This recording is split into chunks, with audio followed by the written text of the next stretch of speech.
মেধা পাচার রোধ করে, মেধার বিকাশ, মেধা লালন করে আমরা ভবিষ্যৎ চ্যালেঞ্জ মোকাবেলা করতে চাই একসাথে। সম্মানিত সুধীমণ্ডলী, চতুর্থ শিল্প বিপ্লব বিশ্ববাসীর সামনে যে বার্তাটি স্পষ্ট করেছে, খুব সম্ভবত সেটি হলো শিক্ষা কেবল স্কুল, কলেজ কিংবা বিশ্ববিদ্যালয়ে গণ্ডিতেই সীমাবদ্ধ নয়। বর্তমানে জ্ঞান চর্চা কেবল একটি নির্দিষ্ট বিষয় আবদ্ধ নয়, বরং আমরা দেখি ডাটা সায়েন্স সাথে বায়োলজি বা ইঞ্জিনিয়ারিং এর সাথে হয়তো সমাজ বিজ্ঞান এর একটা বন্ধন রয়েছে।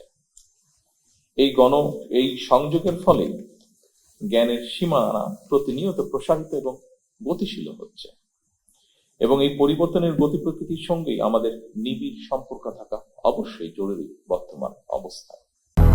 200-র বেশি সার্ভিস ও ফিচারে লেনদেনের সব বিকাশ অ্যাপে সম্ভব। সম্মানিত শিক্ষক, গবেষকবৃন্দ, সম্মানিত সকল উপস্থিতিবৃন্দ, আজকের এই কর্মশালার বিষয়ের সঙ্গে খুব সম্ভবত ব্রিটিশ লেখক টম ইয়ন, যিনি বিশেষ করে ডিজিটাল ওয়ার্ল্ডে বিজনেস স্ট্র্যাটেজিস্ট অ্যান্ড অ্যানালাইসিস হিসেবে স্বনামধন্য, তার একটি বিখ্যাত মন্তব্য খুব সম্ভবত প্রাসঙ্গিক বলে আমার কাছে মনে হয়েছে। তিনি বলেছেন, বিশ্বে বহুল ব্যবহৃত ট্যাক্সি কোম্পানি উবারের নিজের কোনো ট্যাক্সি নেই। বিশ্বে অপ্রতিদ্বন্দ্বী সোশ্যাল মিডিয়া ফেসবুক নিজে কোনো কন্টেন্ট তৈরি করে না। বিশ্বের বৃহত্তম অনলাইন বিজনেস প্ল্যাটফর্ম আলিবাবার কোনো স্টক বা মজুদ পণ্য নেই। বিশ্বের সবচেয়ে বড় আবাসন প্রোভাইডার এয়ারবিএনবির নিজেদের কোনো রিয়েল এস্টেট বা অ্যাসেটস নেই। অর্থাৎ ইনোভেটিভ আইডিয়া দিয়ে তারা যার যার ক্ষেত্রে বিশ্ব শাসন করছে। এই প্রতিষ্ঠানগুলোই মূলত একটি স্মার্ট ইন্টারফেস। তারা সেবা দিচ্ছে না, বরং যারা সেবা নিতে চায় এবং যারা সেবা দিতে চায় তাদের এক জায়গায় নিয়ে এসেছে। এটি প্রযুক্তি নির্ভর জ্ঞান।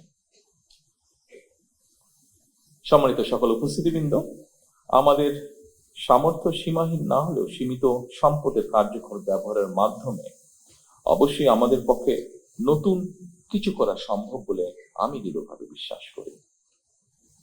আমাদেরও প্রচুর মেধাবী মানুষ রয়েছে যারা সুযোগ বা সুবিধা পেলে বিশ্বমানের কিছু করা তাদের পক্ষে অসম্ভব নয়। মেধা পাচার রোধ করে, মেধার বিকাশ, মেধা লালন করে আমরা ভবিষ্যৎ চ্যালেঞ্জ মোকাবেলা করতে চাই একসাথে। ফ্যাসিবাদ স্বৈরাচারের বিরুদ্ধে আমাদের তারুণ্য বারবার রাজপথে নেমে এসেছে। স্বাধীনতা প্রিয় গণতন্ত্রকামী জনগণ আবারও অধিকার আদায় মিছিলে সামিল হয়েছিল। এভাবে দীর্ঘ 1.5 দশকের বেশি সময় হাজারো প্রাণের বিনিময়ে বাংলাদেশে একটি গণতান্ত্রিক রাষ্ট্র সরকার বর্তমানে প্রতিষ্ঠিত হয়েছে। জনগণের কাছে দায়বদ্ধ এই সরকার বর্তমান এবং ভবিষ্যৎ প্রজন্মের জন্য একটি নিরাপদ বাংলাদেশ বিনির্মাণের কাজ শুরু করতে চায়। বর্তমান গণতান্ত্রিক সরকার একটি জ্ঞান ও মেধাভিত্তিক রাষ্ট্র এবং সমাজ গড়ার কাজও শুরু করতে চায়। জ্ঞান ও মেধাভিত্তিক সমাজ গঠনের মূল ভিত্তি হলো এমন একটি পরিবেশ তৈরি করা যেখানে শিক্ষা, গবেষণা, মেধা, যোগ্যতা এবং সৃজনশীলতাই গুরুত্ব পাবে সর্বোচ্চ। সম্মানিত শিক্ষকবৃন্দ, গবেষকবৃন্দ, সম্মানিত সকল উপস্থিতিবৃন্দ, আমরা এমন একটি শিক্ষা ব্যবস্থা গড়ার কাজ শুরু করতে চাই যেখানে প্রতিটি শিক্ষার্থী নিজের সম্ভাবনাকে বিকশিত করার সুযোগ পাবে। আমরা সম্মিলিত প্রচেষ্টা এমন একটি শিক্ষা ব্যবস্থার কাজ শুরু করতে চাই যা আমাদের বর্তমান এবং ভবিষ্যৎ বাংলাদেশকেও করবে আলোকিত। সমৃদ্ধ ভবিষ্যতের সাথে প্রযুক্তিগত উৎকর্ষতা আমরা অবশ্যই আলম্বন করব। তবে আমরা যেন আমাদের রাষ্ট্র ও সমাজের আবহমান কালে ধর্মীয়, সামাজিক, নৈতিক মূল্যবোধ হারিয়ে না ফেলি।